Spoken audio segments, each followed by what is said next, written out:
Running through the streets. All right, we just waiting for you to do the press go live on Instagram.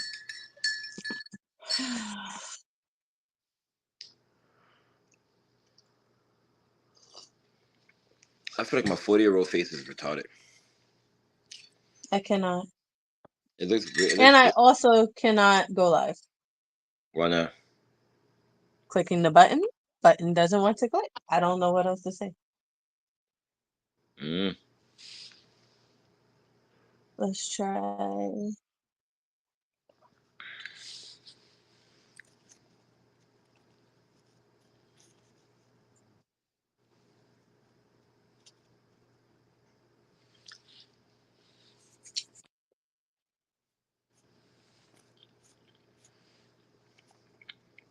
Nope.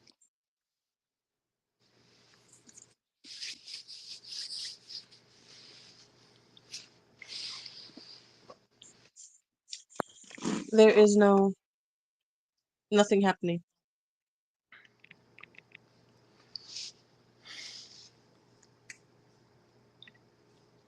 All right, I'm gonna end it. Okay. And then, all right, give me another stream key. All right.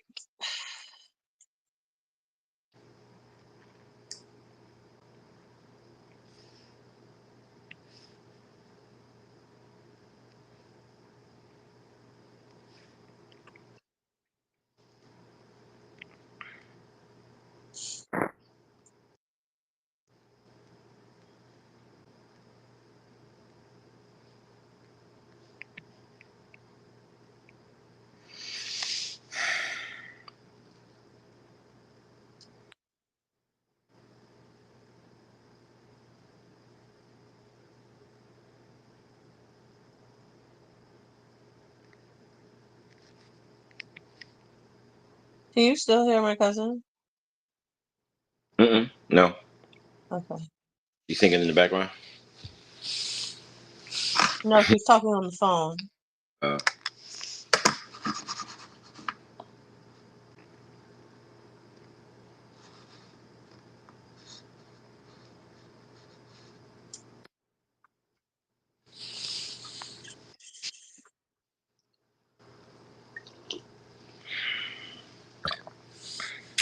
oh, in the meantime, I picked up There my you phone. go.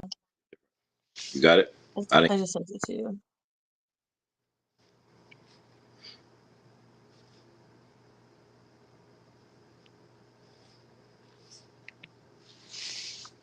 Let me refresh.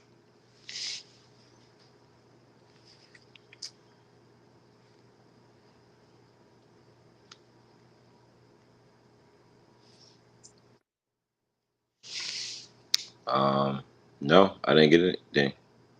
I just refreshed it too. There you go. That was weird.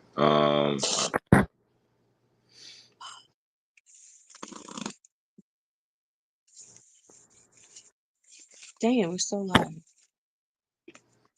Yep, we is. But, I mean, ain't nobody looking on Facebook right now, so we good. But it's still gonna be part of the recording. Edit and post. Oh, why does this? What? So yesterday when I went live, oh, I see it now. Never mind. I'm about to have this whole conversation.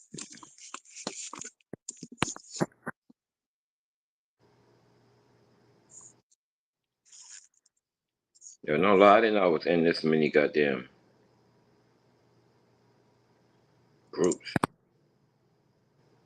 Like group chats? Like Facebook groups. Oh.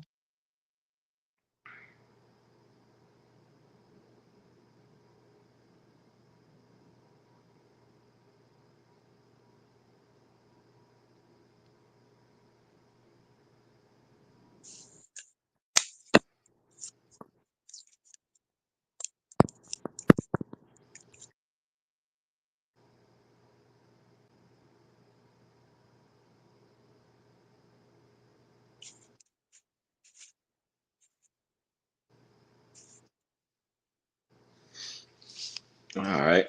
I got some. Oh wait, no. Damn, I did all that shit.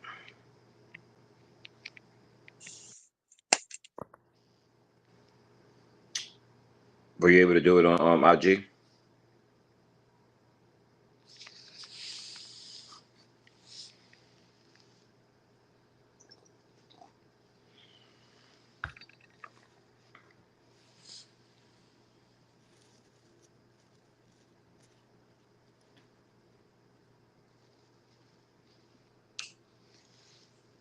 No. Yes. Maybe.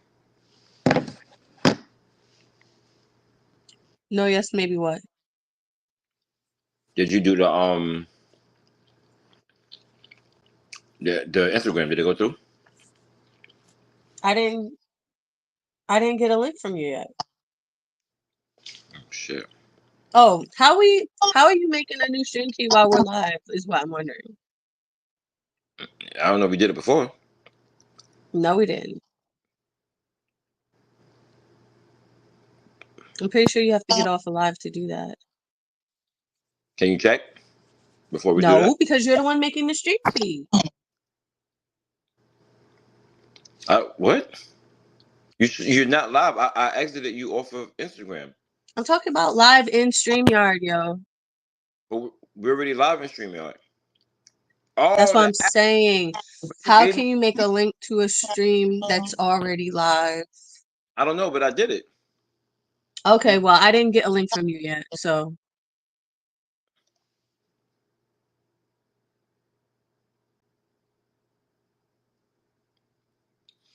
All right, hold on. You just gave me a stream key, right? Yes, and what are you supposed to do for stream key? I added it to the thing. And then you're supposed to send me the link to the stream, right? No, you're supposed to click go live.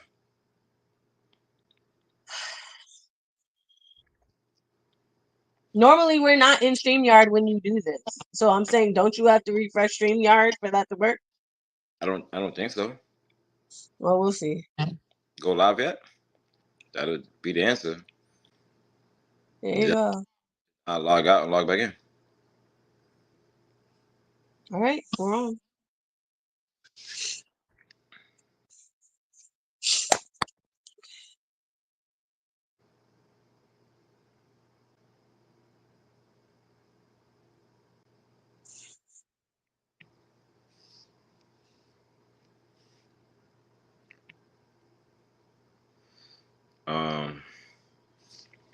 I gotta look for you.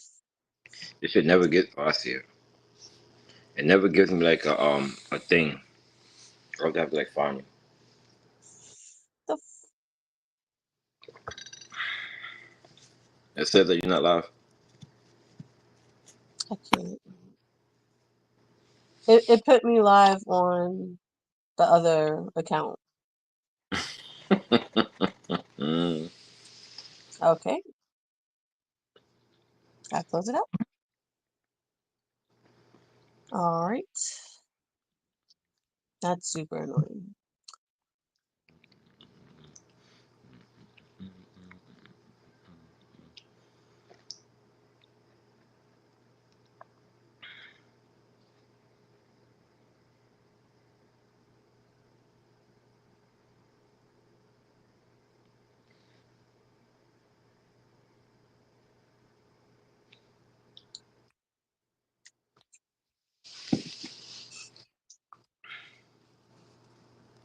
This is about all I've got for you, Devon.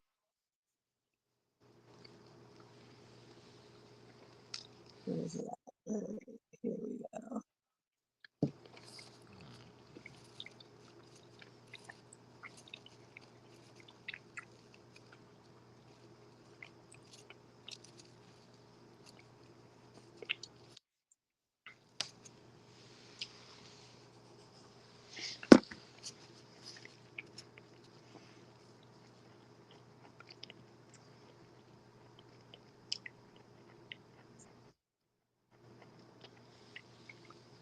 Okay, it is sent. We doing another stream key? Yeah, it was on the wrong account.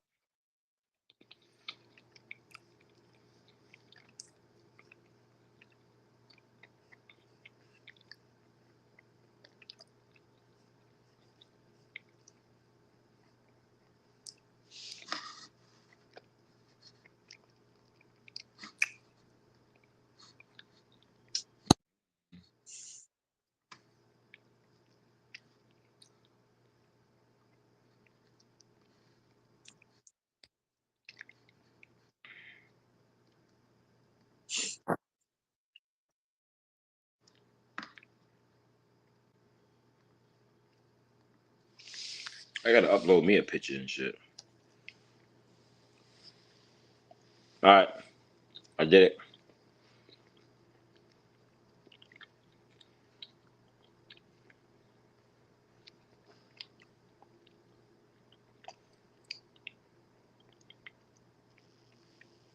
All right.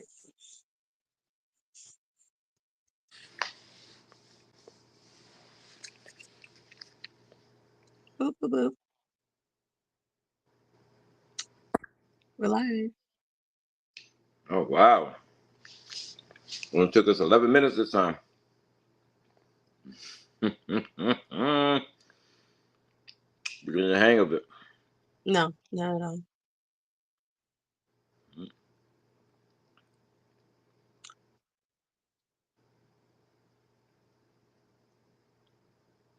Okay, I'm gonna do Huh?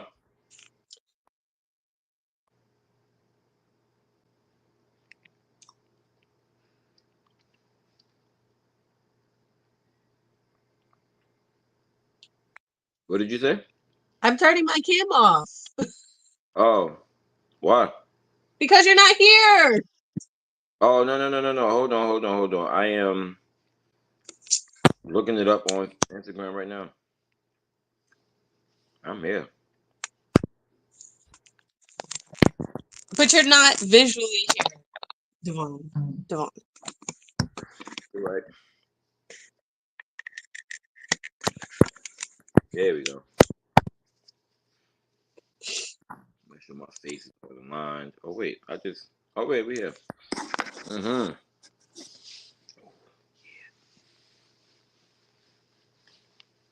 All right, I'm here. Share this motherfucking video right now on these hoes and nipples.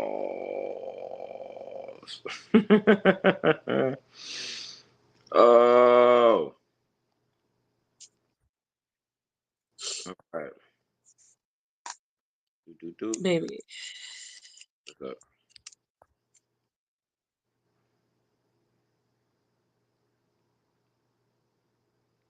All right, I think I'm done.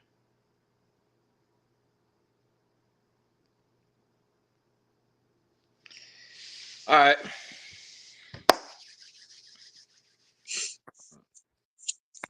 Ooh. What did it say? Baby. What up, everybody? Um, when everybody get here, Give him a few. wait for just a couple more people to log on right quick. And this is quiet.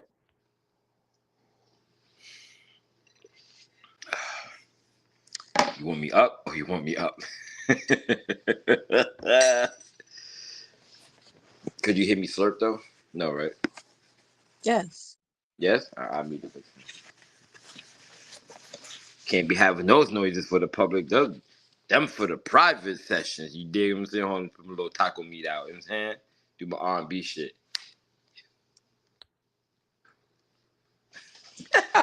More like Marachi band.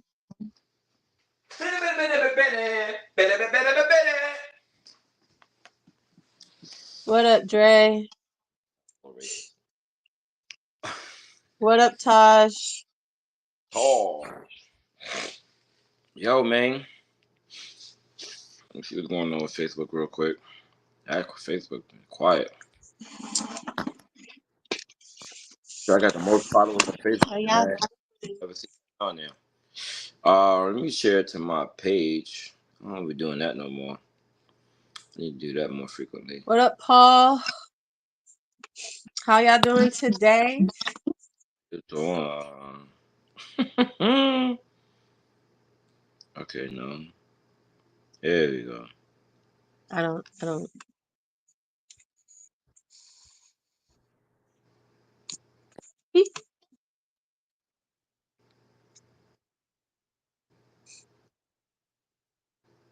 I know why it's different now. Makes sense.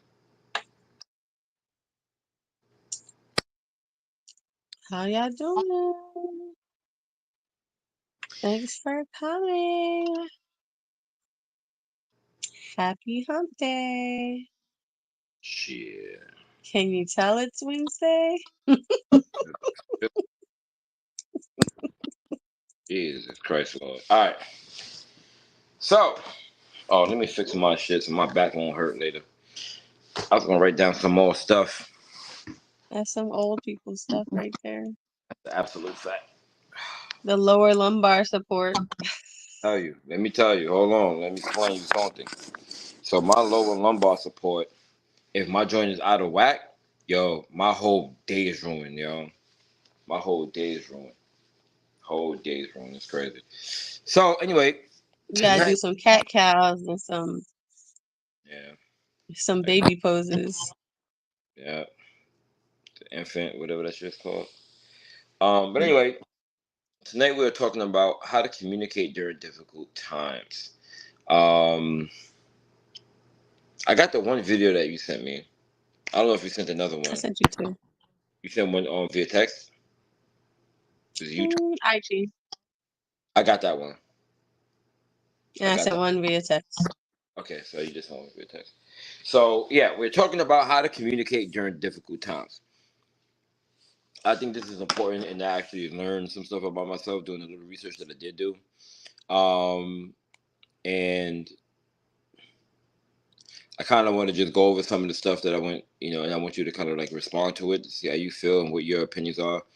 Um, and the first thing that we wanted to talk about was, communicating is easy, when things are going good. It's easy to be honest when things are going good. It's easy to discuss your feelings. Um, it's in it's easier to be who you are when you know you're going to be received well. So kind of like the video that you sent me, it's like your apology is really just saying accept me, don't be mad at me, as opposed to really saying I'm sorry, I apologize for what it is that you did have done, might have done, did do, perceived of doing. And I agree with that. And the thing that um,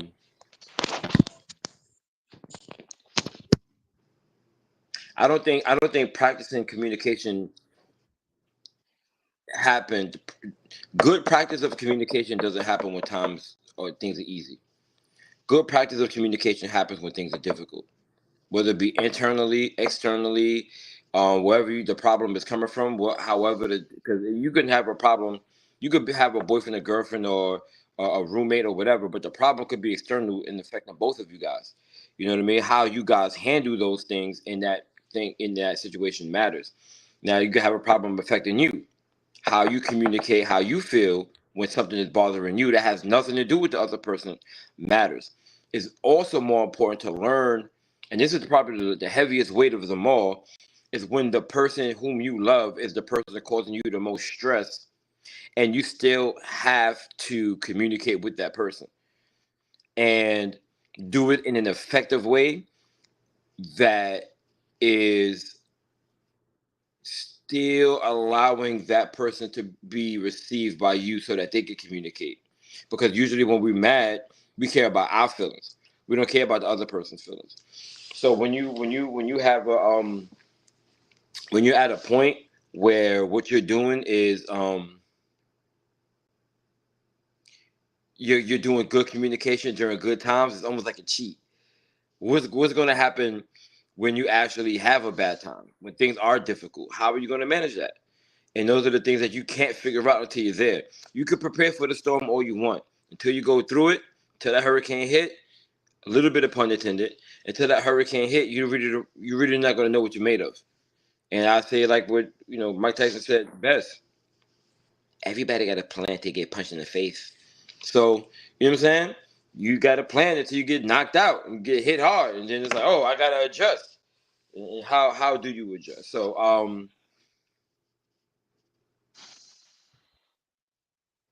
my question to you, I guess, is how do you, or is there a way during like the calm, the nice weather, to pre prepared for a difficult conversation, so that when it does arise, you, even though you still have to go through it in order to kind of learn your lessons, but oftentimes what they say, luck is best served by the well prepared. Sometimes you could, get a little bit lucky and I actually figured this out on the first try. But how can you prepare yourself for a conversation that could be difficult and like, in peacetime? I think there's a couple ways to do it. Like, I think one, you can literally practice. You can enlist the help of friends. You can practice at work with like where places where conflict might arise with other people who might not be as significant as your significant other. Um, um, you can write it out. You could just play things out in your head. I think um, when we were talking about manifestation, we were talking about how visualizations is our reps to actual physical responses. Mm, So you can literally practice scenarios in your head where that would give you opportunities to employ the tools that you learn about so that in the heat of the moment, if you get stirred up in your feelings, that becomes the default rather than flying off the handle, responding versus reacting. that's key too. So then I agree with that though. I do that. I've always been one of those big time. I'm gonna fight this nigga in the shower before we get to school tomorrow. I was one of them dudes. I would talk that whole shit. If he say this to me, I'm gonna say that. For good, bad, and indifferent. Cause there was one time I was like, if this kid say this to me, I don't give a fuck if he in front of his mother, I'm gonna punch him in the face. And punch him in the face in front of his mother, and it became a whole brouhaha. Shout out to Muhammad for holding me down with the moms, cause she was holding me down so he could punch me in the face, and he jabbed at me. He jabbed her. What? Yeah, that story is so wild. We was like 12. What? Wow, that story was super wild. My mom's came that Monday, and then we act like nothing happened. We went to McDonald's and shit. That's when McDonald's is still good. So what the hell was I saying? So You're saying how could you practice right. So before, I practice scenarios, and I have because mom, you know my imagination's crazy. So I work out a lot of scenarios in my head, and before I'm going to have a difficult conversation, I work that out. And I even work out certain scenarios where it's like this conversation is going to come up eventually. So let me prepare how to bring up this conversation, and you know what I mean. Or I might say, like you said, I might take something from another scenario, and then apply it, and like with something that's a little bit. Actually, I have the best example for that. Um, when me and my daughter was kind of going through it, I worked as a peer support, and when I was doing peer support, I took a lot of scenarios home and was like, what would I do in this situation? What would I do in that situation? Not every situation arose, but some did. Some absolutely did. And I was like, I've been here before. So I may have taken 100 home, only had to use two, but the two were crucial. yeah. And I didn't work it out in my head every day, but I worked at that job with intention. There was no interaction that I had with a person that I wasn't like, I'm going to learn from this so that I can utilize it. To the point where some of my friends who like went to school for like psychology and stuff like that was like, stop talking to me like I'm a client, bro. You gotta stop talking to me like that. And I'm just like, but it's effective. I know people who talk like therapists in real life. Yeah, but it I know people like that. works because when you learn how to do motivational interviewing and stuff like that, and learning how to do crisis management, like it works.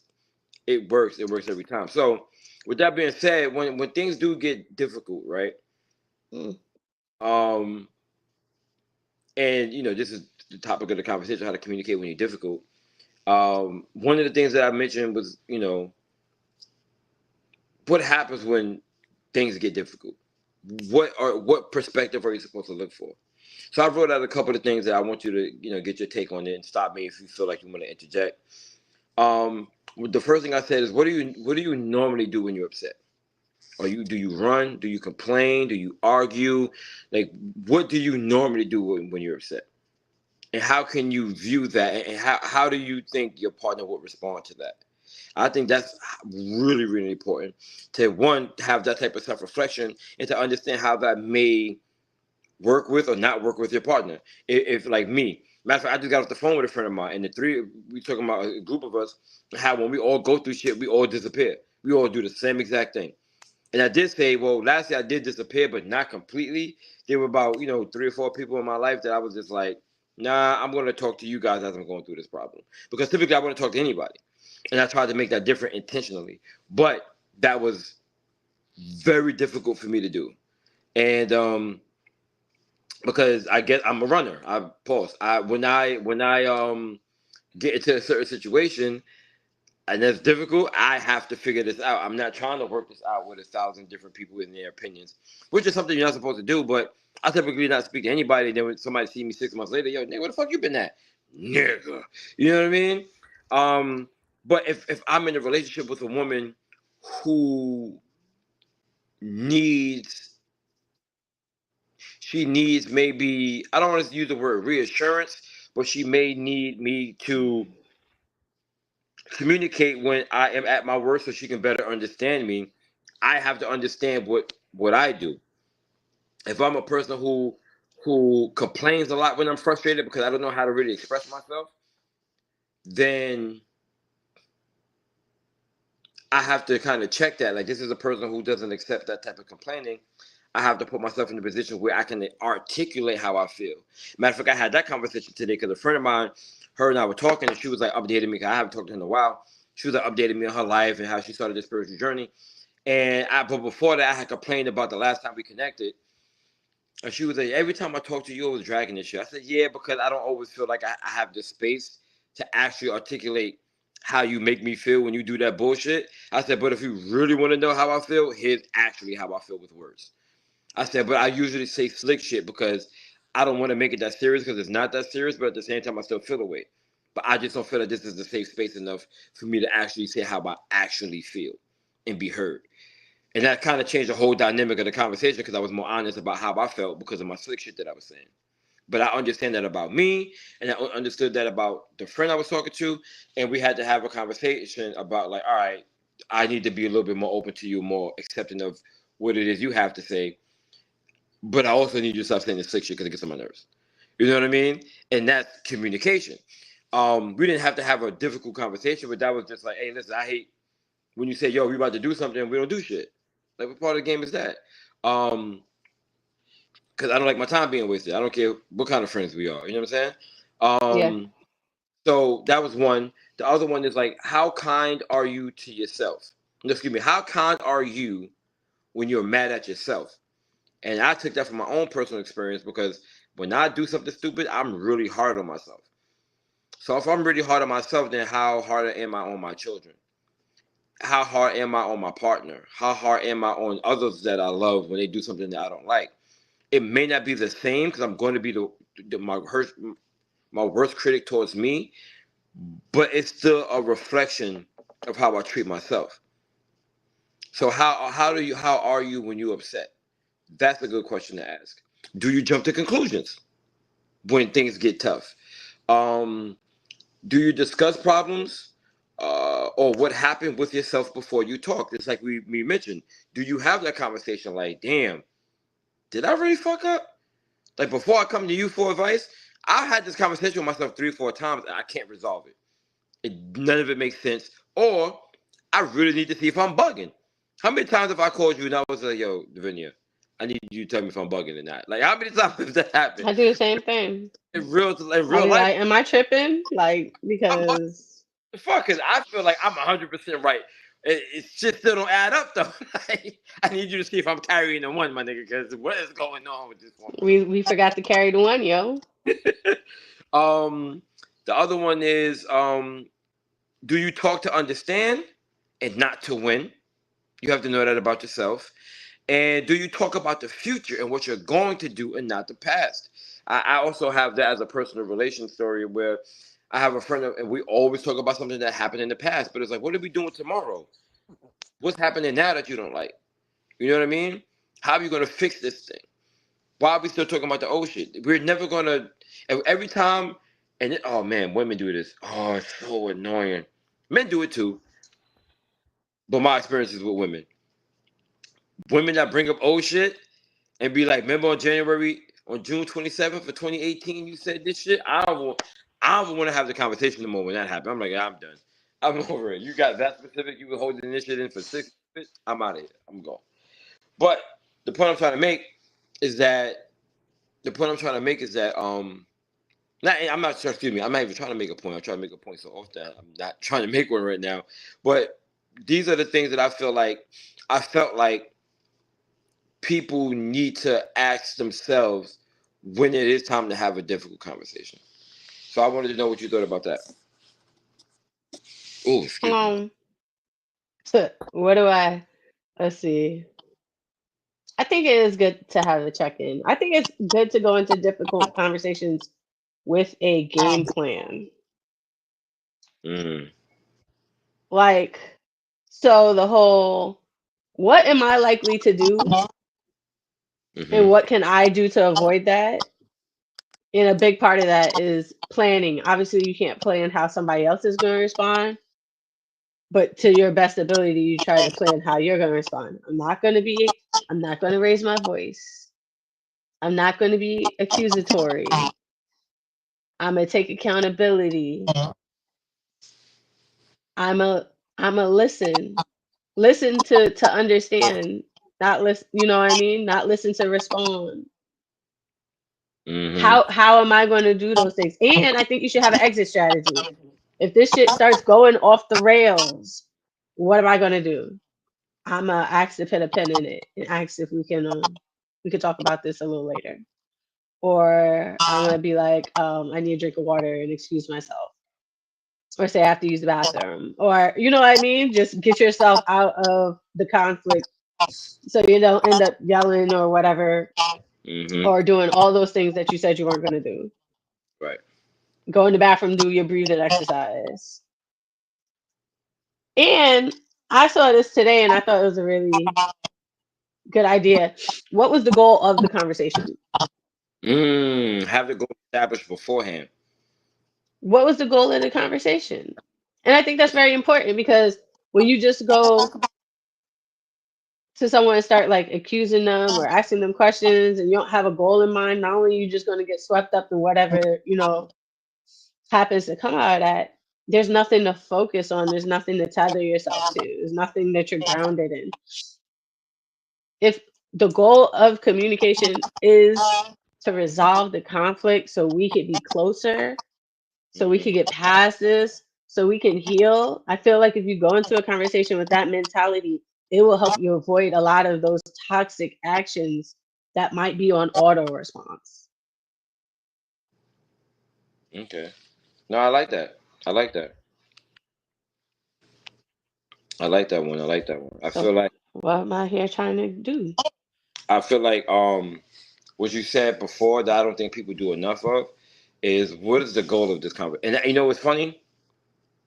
I'm kind of talking out both sides of my mouth when I say this, but I feel like there are times where, all right, how can I say this? I ask people that question, especially when I'm annoyed. Like, what's the point of this conversation? I said that at that place that pays me. Um, somebody, somebody said that. Somebody said that, and he was like, he brought something up to me, and I was like, what was the point of you telling me that? It was like a manager. Just I don't. Oh, Mhm. because I was just like, but why would you bring that up to me now? We already established whatever we established. I don't. The answer is irrelevant at this point. It's totally moot. Why are you bringing this? Mhm. And I Yeah. feel so. I ask people those questions when they want to have difficult conversations with me, but I have yet to challenge myself to be intentional such that I'm having a difficult conversation and I have an end result. And I think if you state that end result in that conversation, it puts the onus. If that person agrees to it, like, listen, I want to have this conversation about this thing that we've been confused about because I want to have a better understanding, and I want to have how you respond to me be more in line with what I guess I'm capable of responding to. because I'm easily triggered by people who yell or people who curse at me or whatever, right? Um, and that's what I want to get out of this conversation, because this conversation might not end tonight. This conversation might take 2 or 3 conversations, but at least we know when we come to this table, proverbial or not, we will actually come away with something to see that we're working towards it. Now, I think that's a good way to kind of preface a conversation. Hey, here's my goal for today. Here's what I want to get out of this. Because if it doesn't happen, and even like maybe set your agenda on it, like, listen, I'm going to listen to what you got to say. I'm going to hear you out, but I need you to listen to me because I know we don't agree. And you work that out, and if it doesn't get resolved, but you don't feel horrible, all right, we can come back to the group. We could come back to this. But if you feel horrible, it might be like, I So might got to. I like the part that you brought up that y'all both have to listen to each other, even if you don't agree, because so many arguments don't have that reason. The person who's starting the argument actually wants to be heard, actually wants to be understood. Yes. So if you think about it, it's like you'll be like, no, I don't. I'm arguing with you because I don't like the way you did this, this, or this. But really, and this is when we're fighting about something else. Like we're having an argument, but we're fighting about something else. Is because those other things have not been addressed, understood, or listened to yet. And we're operating on the resentment from those past things. Mm-hmm. Yeah, but when I was in therapy, we learned mirror talk, which was basically not to input your own feelings or ideas into your response, just to mirror what they said. Yeah, it's funny. Well, don't bring that up yet because we're going to talk about that with the video you brought up. Um, that's also I can't think of the name of it, but they teach you that. Imago. That sounds like an acronym, is it? No, it's not. It's IMAGO. Well, I learned that. I learned that when interviewing people, they said to you repeat their word. Oh, so it made you feel like that, and then you ask kind of like a question that's a little bit more open ended. Why did it make you feel that way? Or so that made you feel afraid. Why did you feel afraid? I do that with my kids all the time. Especially when you do some I stupid learned shit. that in marital therapy. Okay. Um. Yeah, I ain't gonna hold you. When I was in couples therapy, I learned some shit too. It changed my whole perspective on relationships. So, the next one is, You're not and, gonna share? huh? You're not gonna share? Oh, my bad. I left y'all hanging. My bad. My bad. Yeah, you can't just be like, it changed my whole mind. It was like eye opening and did not explain. It wasn't really related to the topic of difficult conversations, but it was a difficult conversation, right? Hmm. Um, so it wasn't like any preparedness or anything like that regarding difficult conversations, but the conversation was difficult. And basically, I mentioned this a lot publicly. One of the things that I learned the most was like your value system. It had a lot to do with, hey, what do you, how do you value whatever it is that you value? Um, how do you work on, um, how do you work on having people understand your values? And if that person doesn't align with your values, is it worth it? Because the value systems that we have in communication, how you communicate is a part of your value system. The value systems that we have are often more important than the things that are make us compatible. And I didn't know that at the time. At least I didn't understand it. Nobody put it into words for me. And it was like, all right, you're compatible, yes, but your values are vastly different. So no matter how compatible you are, if that person doesn't mind cursing you out when you're mad and you don't like that shit, and that's your value system, you value people respecting you how you speak. She values being expressive no matter what it is because she needs to get that off of her chest. Now your values are clashing. So no matter what makes you compatible, that's something that's going to maybe make things irreconcilable. Um, because values are important. Values are like your deepest beliefs, almost, whether it be to your person or to how you see other people. That how you see people treat other people. Like I told you one time, I was out on a date. I had dated this girl for a little while, and every time she had, it was like like I seen her like on the phone one time. She was like rude as shit to like an operator, and I'm like, I'd be rude to niggas too, so I let it pass. And then she was like rude to like a gas station worker. Then she was like rude to like a waiter, and I was just like, bitch, you too poor to be this rude. What the fuck is wrong with you? Not to say that I want you, if you were rich, I would still treat you some type of way. But I often look at people. How do you treat people who could do nothing for you? That's a value of mine. Yeah. How do you treat people who could do? Are Same. you? I'm so nice to the cleaning lady. You know what I mean? Yeah. Every day I speak to her all the time. I definitely bumped into her. She was cleaning the bathroom. I definitely bumped into her with the bathroom. She had the thing outside the door too, but I had to pee. I was like, I don't give a fuck who's in there. Yo, I can't. I bumped into her, and ever since then, her Buenos Dias don't have the same vigor. But you know what I mean? I apologize. Lo siento, lo siento, lo siento, lo siento. But at the end of the day, I learned that your values matter more. Your values are almost more than your feelings. Because your feelings can betray you. Your values won't. Unless only way your values are your values. You can compromise them because of your feelings. But your value you won't feel good at night. That's how you know Your that person. values aren't your values if you compromise them. They're principles that you build everything.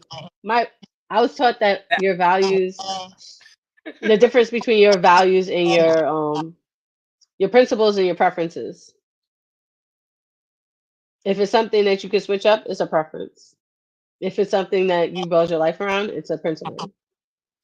I feel like people compromise. I'm gonna keep it real with you. A lot of stuff that's going around that we've been talking about in our like independent circles for like decades, but some stuff that's been going around like in Hollywood these last few years.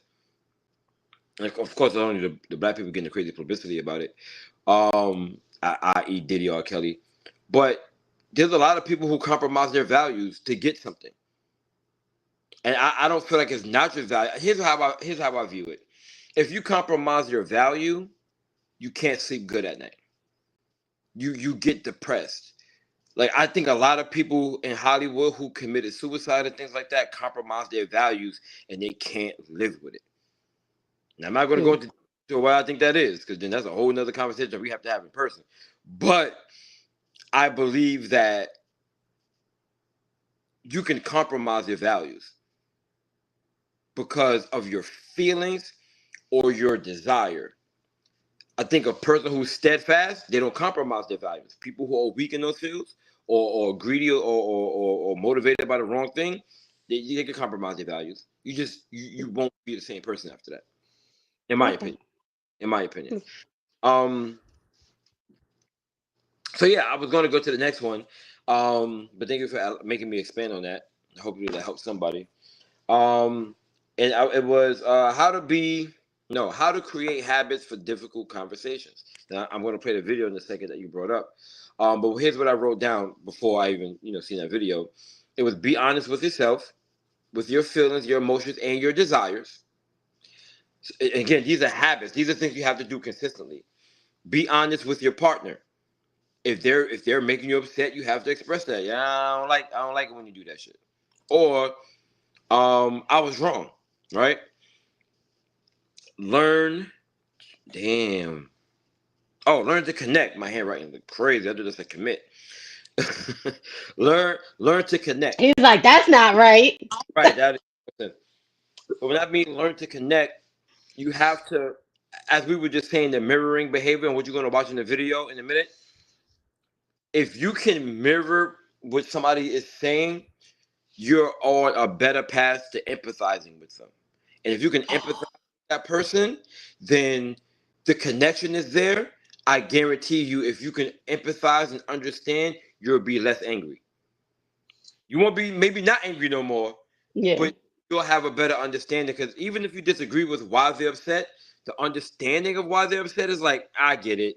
I don't agree, but I get it. And it changes your I perspective.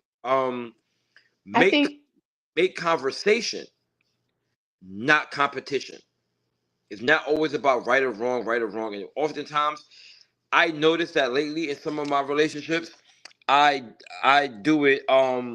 Sorry, my ADD kicked in. I do it like in real time. I seen something was like I seen it the whole time we was on, and I had to do something about it. Just oh, that's so crazy. All right, hold so on, let me before start. you get into this point, I wanted to say something about the last part about making connection. All right. Um, like I think that's so important because that's what scares people. That's what hurts people. The feeling of the loss of connection. Yes. So if you have practices that you have, and those connection practices you could practice with your partner outside of conflict. This could just be everyday things. Stuff like always greeting each other when you come in or you leave the space. Um, like you said, the mirroring, like to show them that you're listening. That's what that's for. That's Yes. for the person Yes. to complain, to let them know that you've received what they had to say and give them a chance to edit if they didn't get a chance to edit. If they weren't sure, you didn't quite get it. Yep. It's for clarity. I saw this video where it was talking about when you have those conversations, hold each other's hands. Yes. Yeah, I was going to say that. I was literally going It's to say, so hard to stay mad at someone while holding their hands. oh shit. But yeah, I hear what you're saying though. When you're sitting in a place where you're face to face, holding each other's hands and talking it out, I think it's a powerful stance. I agree. I agree. 100%. And physical touch is 100% soothing. You know 100%. how that's why you be petty when you give somebody a cold shoulder and they Yep. be like, "Come over here and give me a hug," and you like, "No, I'm Somebody was mad at you." mad, right? When they make you mad while you hold the hands, you let go. You're like, all Yeah, right. exactly. No, no, you got to maintain the connection. Come on, stop being angry. No, that's Let's good. work this out. Yep. Um. So the other one I was saying before was make connection. Excuse me, make conversation, not competition, and that's something you can do with little things. Especially like I learned this with one of my best friend, my cousin. Somebody always had to be right. Always had to be right. And he would say some really wrong shit, and I would always have to prove him wrong. And I stopped doing that. I don't know. I still don't know what the source of it was, but so what happened was I stopped doing that years ago, maybe like 7, 8 years ago. I was like, I gotta stop. Like, what's the competitive draw as a 30 something? Now I'm 40, but 30 something year old man to keep going back and forth with another 30 something year old man. And what that led full circle moment a couple of years ago, the nigga had a whole moment about like his past, which was like PTSD driven, Hmm. and I kept him accountable and made him see what his flaw was and how to overcome it without being competitive, without making him see I'm right. It was like I need you to see what it is that I'm saying in you. I need you to see what I'm seeing in you, and you need to hear what I'm saying about you because it's coming from a loving place. So that stopping that little competitive shit let him know that I wasn't trying to be right. I was actually engaging with him, and he was more receptive. It was so crazy because it was just a conversation to me. The next day, my other cousin was like, "Yo, how you handled him last night was impressive, bro. Like I see 100% growth in you that I didn't even know existed by how you handled that situation. Because normally I would see that niggas bicker. It wasn't that, and Hmm. I really think he heard you. I didn't even know that anybody else peeped what was happening. But that happened because I stopped the competition. And oftentimes you do that with your loved one. I say if you're gonna have competition, make it something that's supposed to be competitive.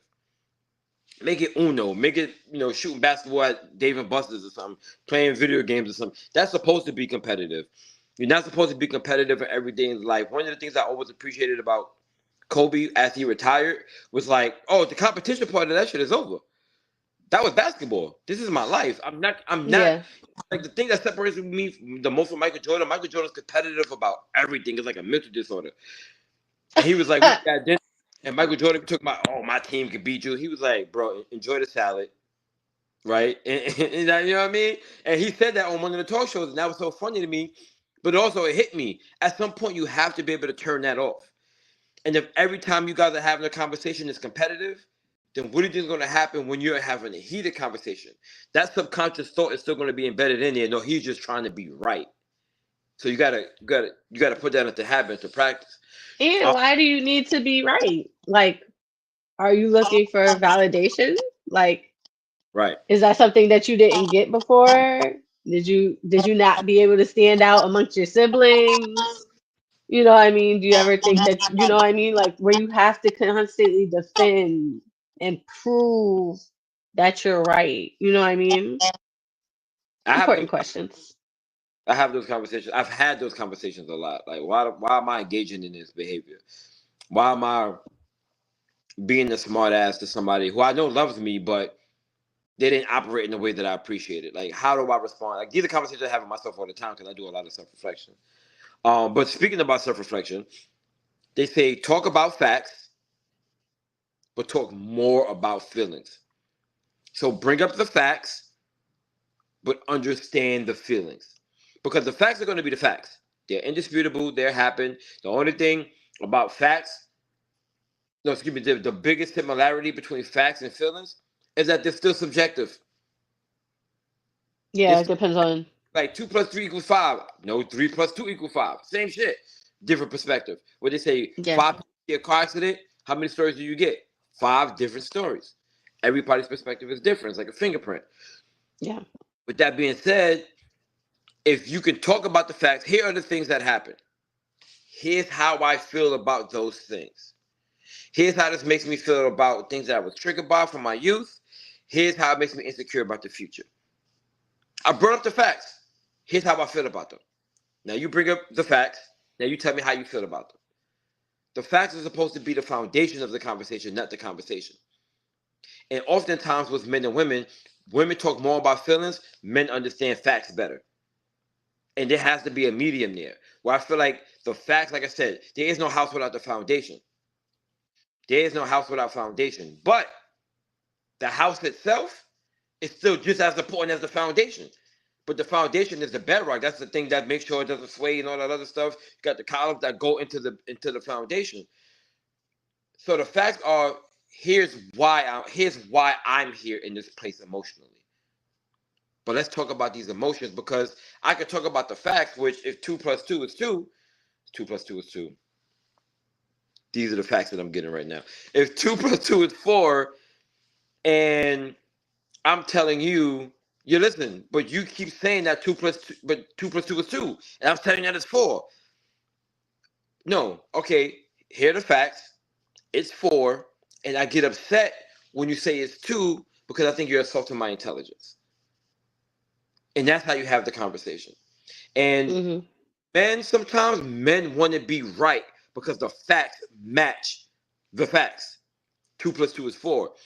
Some women want to be right because their feelings are righter. I understand what you're saying, but this is how I felt in the moment, and my feelings make me right. And nobody's wrong in that instance because your feelings are valid, but the facts are still there. You have to learn how to navigate that in order to actually have a conversation about what's bothering you because the facts aren't what's bothering you. It's how you feel about those facts that cause the reason why you're in that situation.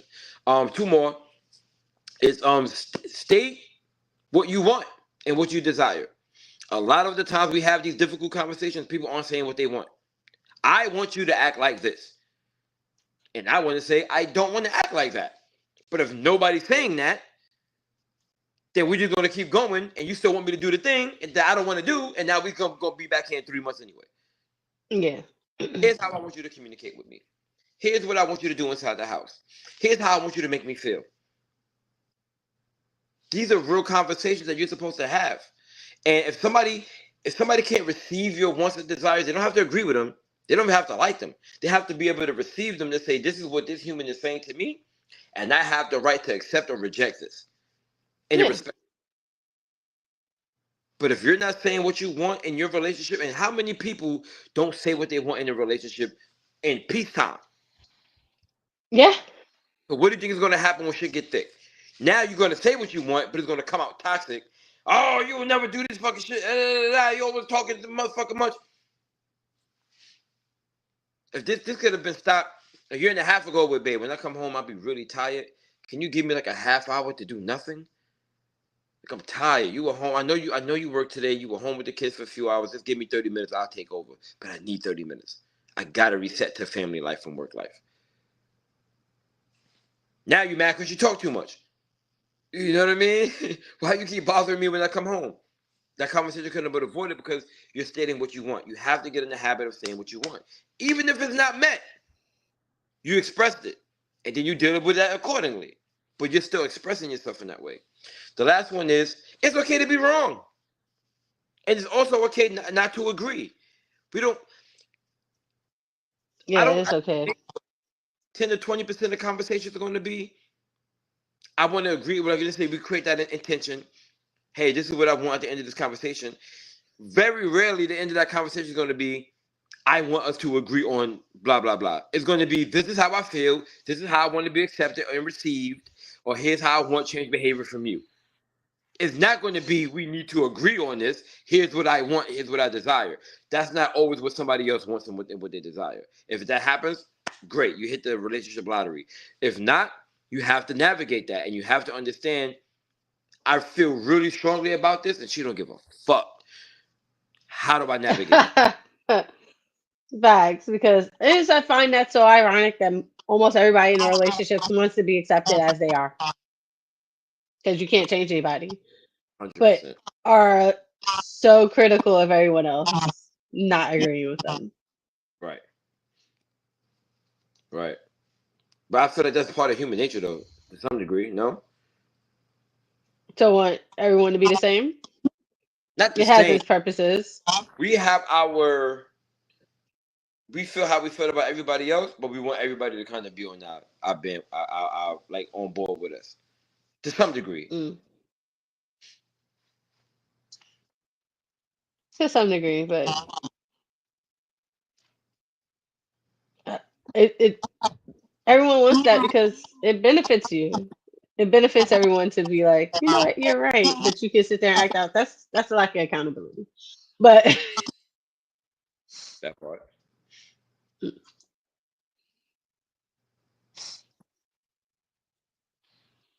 okay.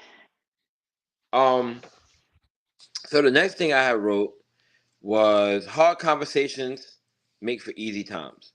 And I had a conversation. Me and my oldest daughter have a conversation with the second oldest daughter, and she said that, and she said, Daddy always say, hard conversation makes for easy times, and I was like, oh, look at her, still in my gems, right? And I believe that wholeheartedly because I feel like difficult conversations is when you have a difficult conversation, it's supposed to be something to build on. In any degree. If I have a difficult conversation about a breakup, I'm building on that breakup. If I have a difficult conversation about money, I need to build from that. If I have a difficult conversation about my feelings, I need to build from that. You don't have a difficult conversation to stay in the same area. You have to keep building on that because every time there's a threshold to pass, or every time that there's a person who's going through a metamorphosis, and maybe the other person that catch up, or maybe the other person's already in the place that they want to be, there may need to be difficult conversations along that journey. If you're gonna have those conversations on that journey, I think it behooves you to be like, all right, so now that I've initiated the conversation, I've said what I want out of this conversation. Now what's next? What are we doing tomorrow? You know why? Because those things are done.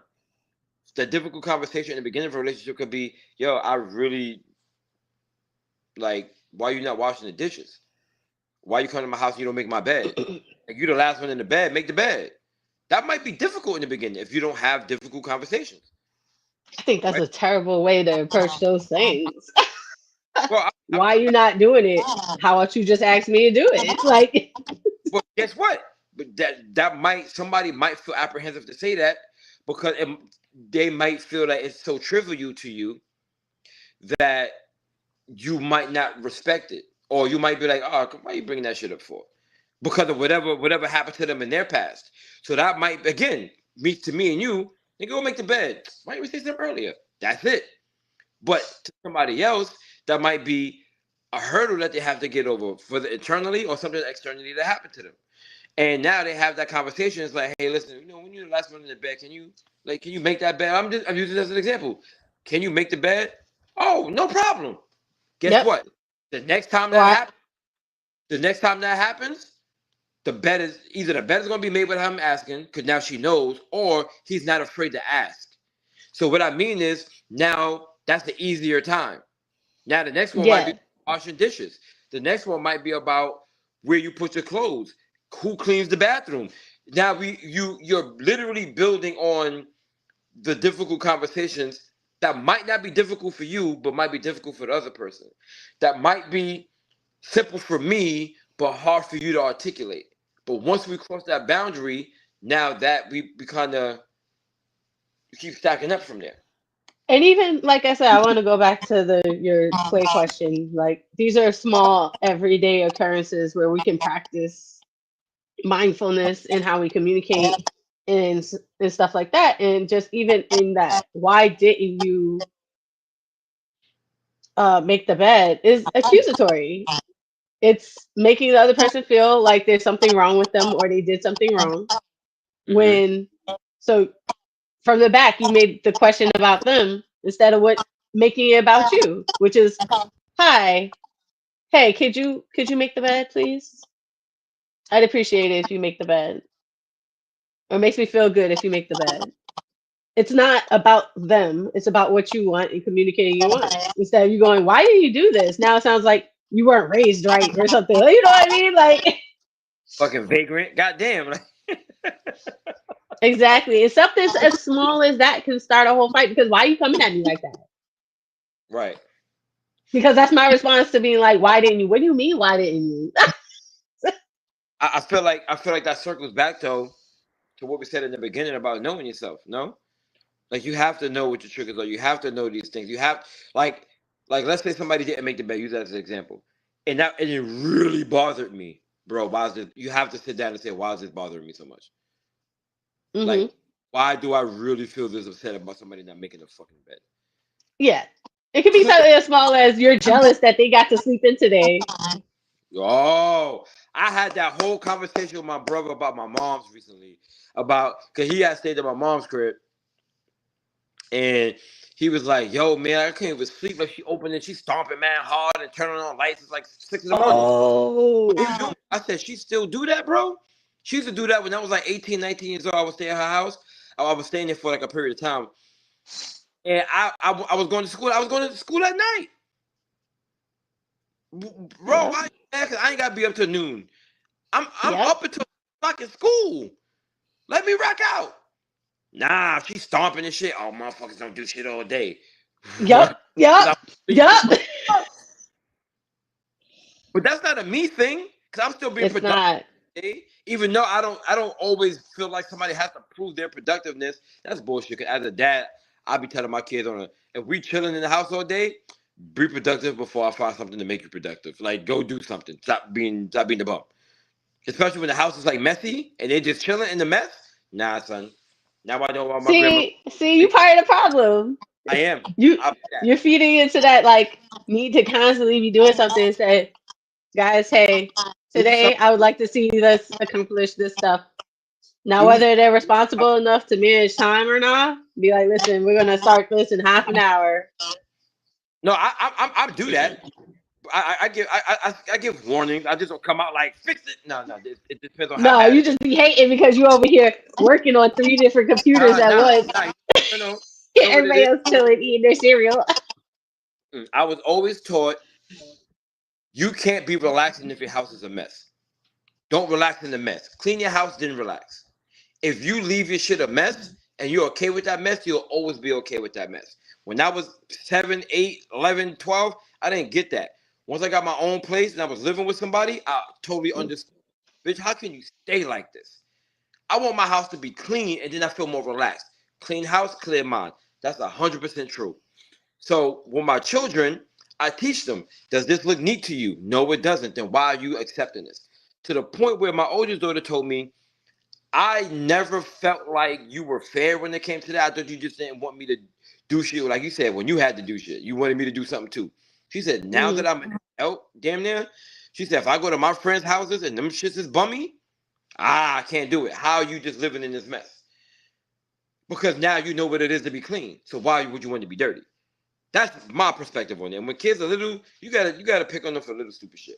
But cause they're not gonna understand the value that you're trying to set in them until they get older.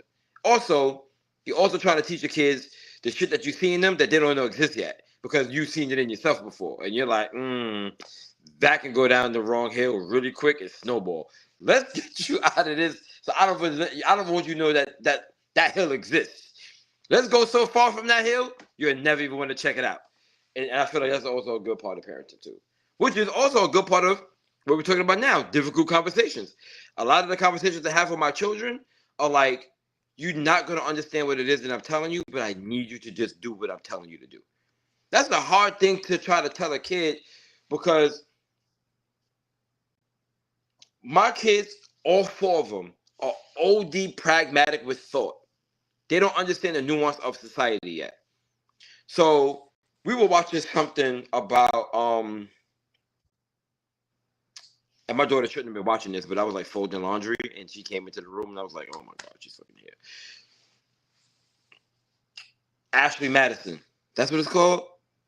They got hacked. It was Ashley Madison. That was the site people could go on to cheat. Oh. And they got hacked. And my daughter was just like, I just don't understand. If you just didn't cheat, you wouldn't be in this situation. And I was like, that's absolutely true. And a very, very naively simplistic way to look at things. Because that's not how life works.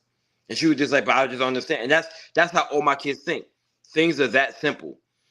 And like, I don't understand. Like, why would somebody want to give me candy if they want to hurt me? Make that make sense. What? Why would you give a fish a worm to pull him out the water? Like, this is the analogy that I have to make with my kids. But why would he want to hurt me if he's going to give me something sweet? Like, he's a nice guy. No, that's not what that means. Yeah. So take the candy? No, right. Don't take the candy. So what happens when someone, what if it's M&M's? Now we're talking all sandwich. Take the sandwich? Like, no, don't take food. But you let her. I was there when she got the chips. You know what I'm saying? But that's it's the nuance of reality that you have to kind of instill in them. That's a difficult conversation because it's do as I say, and they look at you like, oh, Dad said, and it's like I'm protecting you from things you don't know exist yet, that you don't have the capacity to understand.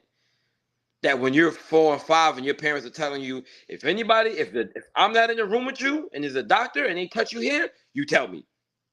Nobody else is supposed to touch you here or ask to see your hoo-ha or your no-no zone. They don't understand the perversion. They don't understand the pedophilia and all that other stuff. You just have to tell them, don't do that. Yeah. Under any circumstance. Like, yo, I had to really like grab my son by the collar the other day because this motherfucker opened up the door like he paid rent in my motherfucking house. And I lost my shit. Like the doorbell rang. He was just like, "Yo, all right, give me. What are you, bro?" I'm like, I used to tell my daughter all the time, under no circumstances, you fling the child. I don't care. Right? I'm like, I don't care. They was like, "Oh shit, it actually works." I don't care if you know the person. If I don't explicitly tell you to open the door, you don't open the door. Full stop. Period. No other. And this nigga said, I'm gonna open the door. And I wrung his neck. Bro, you don't do that. That's not what we do here. We don't open up doors, bro. Because you don't know who's on the other side of that door. He might be the nigga that's like, oh, Dad, it's just the police. They good guys. See? They don't understand the nuance of society. You were taught that the police was good guys. Propaganda. Congratulations. Now we have no rights. Bruh, it's over. You let vampire in your house, nigga. Like, congratulations. They don't understand that. That's a difficult conversation to have. Those are things you have to tell your kids. You have to be like, oh, nah, you wild. Yeah, wilding here. So I feel like difficult conversations are all across the board. I don't think that anything that we said is restricted to like a romantic relationship. I think it's all universal. Oh, how about this for a quote? I want you to give your opinion on this. If you're afraid to lose someone after a difficult conversation, then y'all shouldn't be together.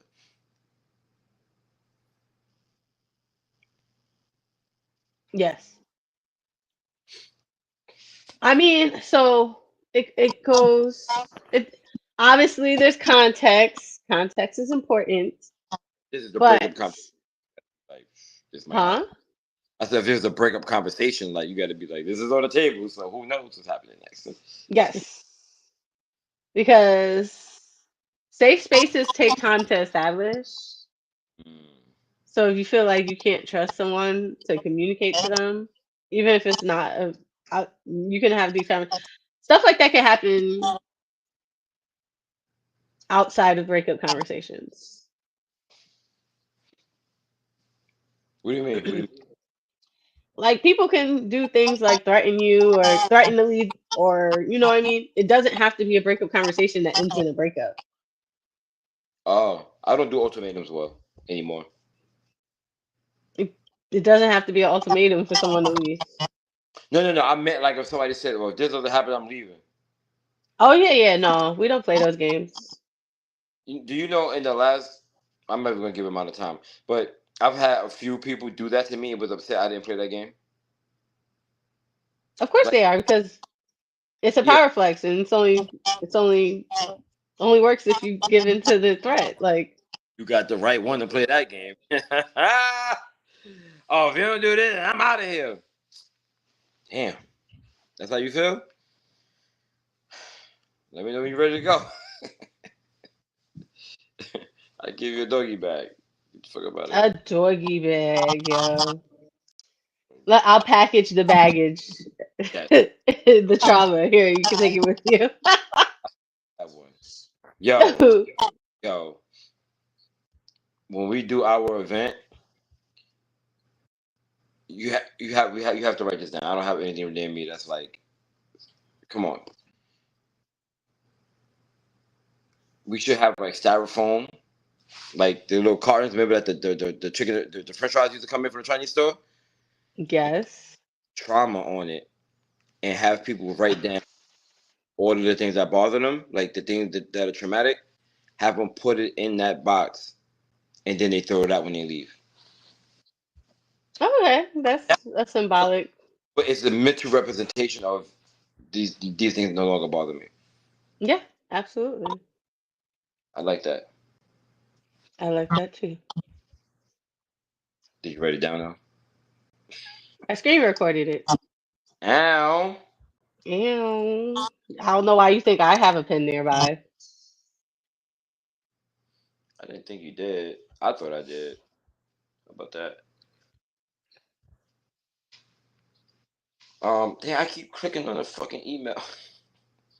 I keep coming to this thing so I can click on something else, and I keep clicking on the damn email. I did this for like 3 times. Yes, these giant fingers. Damn, it's bedtime. All right. I actually just wanted to try and get the last topic, and I wanted to say it verbatim so we can wrap up. And that topic is, well, the last two topics were supposed to be intimacy and vulnerability, and honesty is the best policy. So I want you to talk about how intimacy, vulnerability, and honesty, like what role do they play in having difficult conversations? Intimacy, vulnerability, and honesty.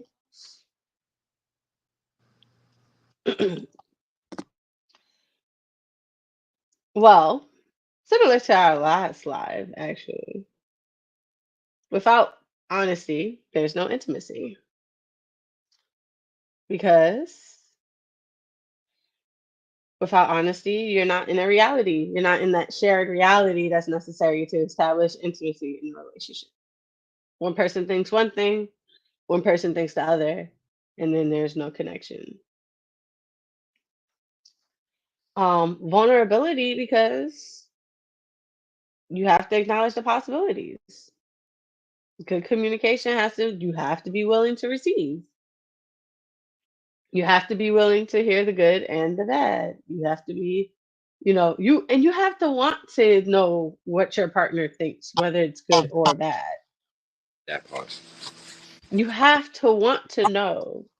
Do you have intimacy if you're not open to the truth? No, you don't. There's no way. Mm. You See, have to be able to receive honest conversations. I agree.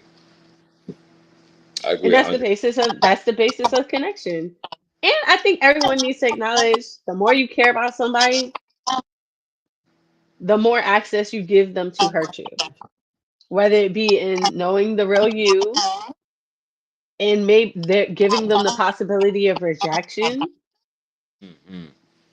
or not agreeing with you, or literally them violating boundaries, disappointing you, doing things that make you angry. Those are only things that are really happen when you give people access to you. So if you Right. want a meaningful relationship, you have to acknowledge the risk you take, and that's the vulnerability necessary for intimacy. I agree. Yep. You have to value the honesty over your ego. Mm. You dropping jewels on this one. I like that. I hear with the And gem. valuing the honesty is actually valuing the intimacy, which is actually valuing the relationship. You're putting all those things before your ego. There's this song. I think is Lucky Day and Sabrina Claudio. And Sabrina Claudio said some racist things in the past, but I love her music, so it is what it is. And I Me also too. love music. And they have this song called "That's Why I Love You," and the song is so toxic. And one of the things that she said in her verse is like, "I don't want your heart if you can take it away." The whole premise of the song is, I don't want to love you because you can hurt me. So if we keep this shit real basic and like kind of like fuck buddies, I'm okay with And it's that. Sir. It's Sir, I, not Lucky Day. huh? It's Sir, not Lucky Day. Is it really? Hmm. I'm about to check it. That song, that I had that song running to the ground I yesterday. love that song. And it is very toxic. OD toxic, but I understood it And they 100. talk about and they think about the possibilities, and they're afraid of the strain it might put on them, or the risk, or the pain they might experience. So they kind of go through the notions. They know it's possible if they both wanted to go Right, deeper.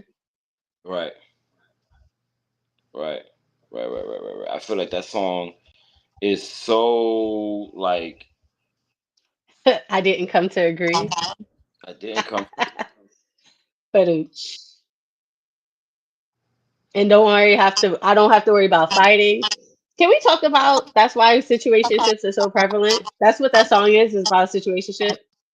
I think it's not even a situationship. I think it's a step above that. Not Is a even step above a like situationship. this is a situationship and this is a relationship. What they're talking about is like here, because it could go either direction. I feel like Situationships are under an umbrella of relationships. People don't acknowledge that. They want a situationship to not be a relationship. relationship. I mean, like boyfriend girlfriend. I'm not talking about the different spectrum. Commitment. Got you.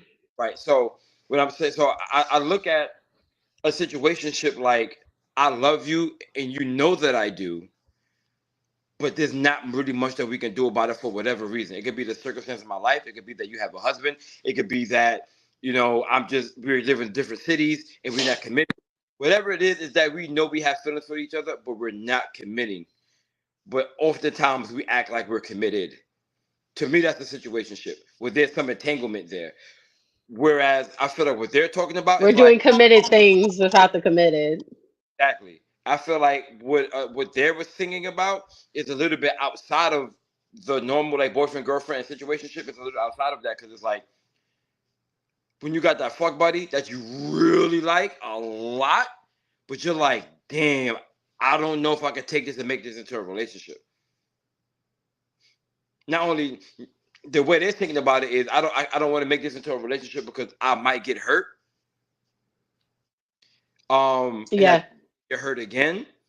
But the truth of it is like not only that, I don't want to have this relationship because where we are is so good and perfect because there are no expectations and there's no accountability that need to be had.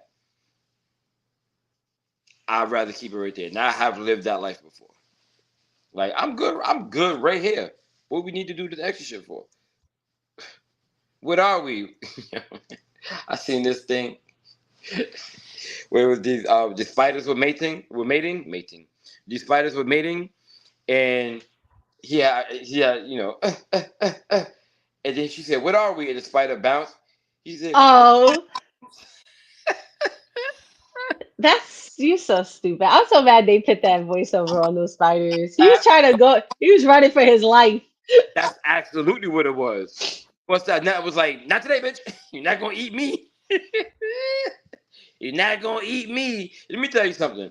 That's the reason why probably spiders have lasted this long.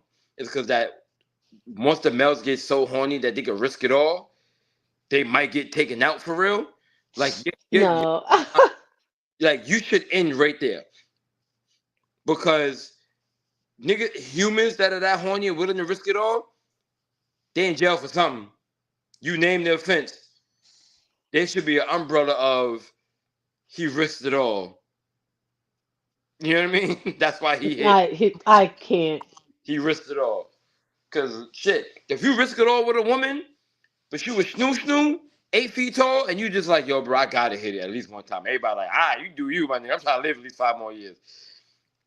And he go for the gusto, and she beat him to death with the club. Damn, Mikey, he didn't even get a chance to smash. He just got wiped out. Cause you know that's what happens too. Not all of them get to mate. Certain spiders, they Oh hold. yeah, no. They could put the sperm in the sac and they hold it for later. That's also wild. You just got eaten and you don't even know if your sperm is going to be selected for her breed. And then you got like praying mantises where the dude go try to sneak up to go mate and she's like, nah, this is not happening today. I'm just hungry. And she did all the flourish. Imagine, I don't know if you've ever seen that movie.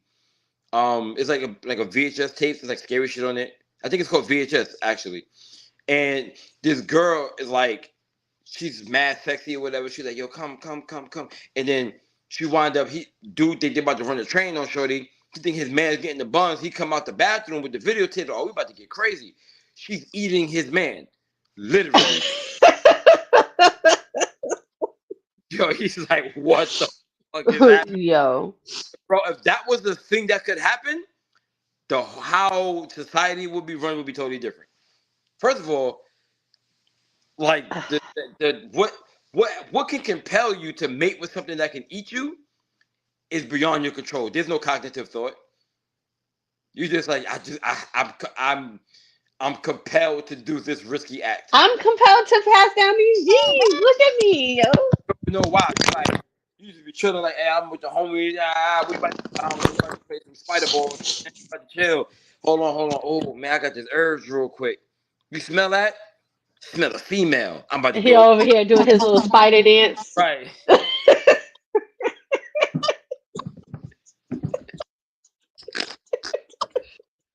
Oh man. Imagine having that conversation with your son. Hey, listen, I survived mine. You might not be so lucky, boy. You're a little overweight. You better get in shape so you can get up off, shorty. Oh, that's crazy. You might got to get up out of here. I'm telling you.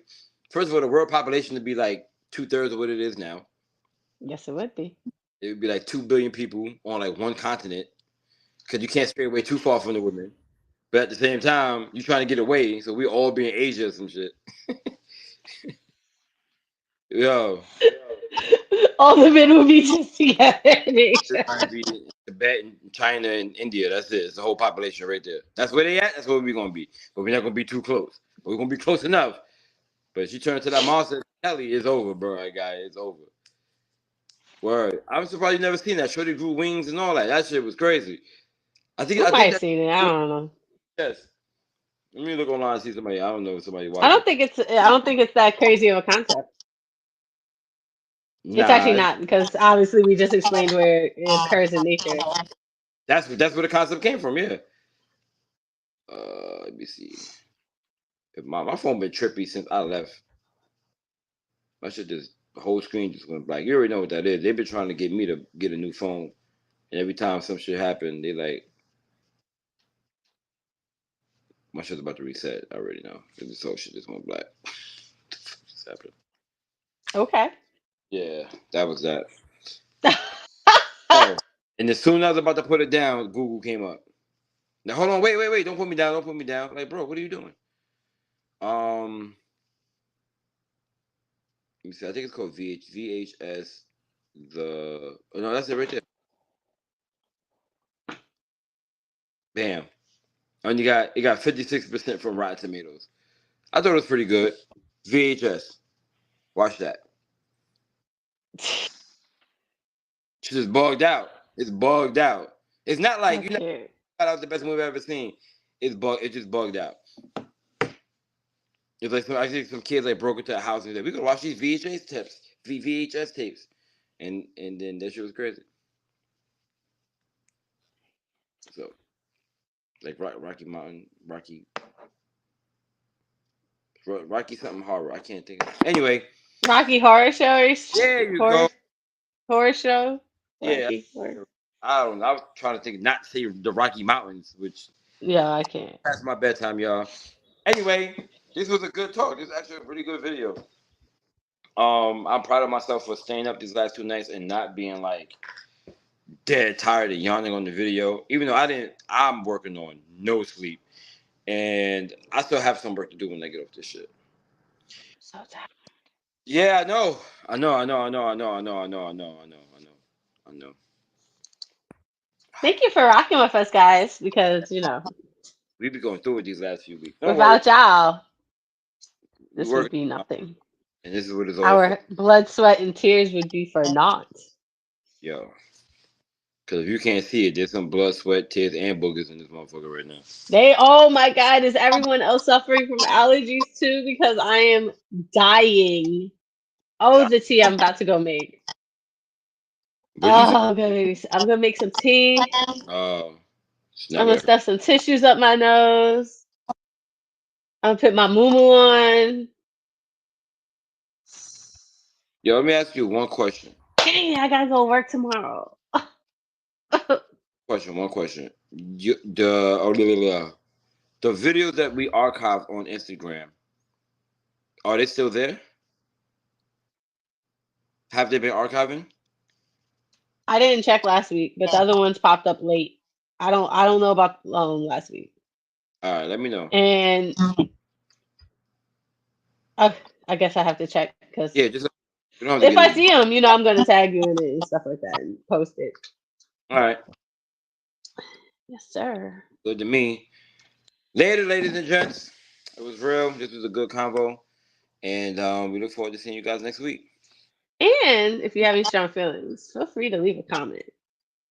Yes, I will come back and I will chat with you guys got it. Later. next week, guys.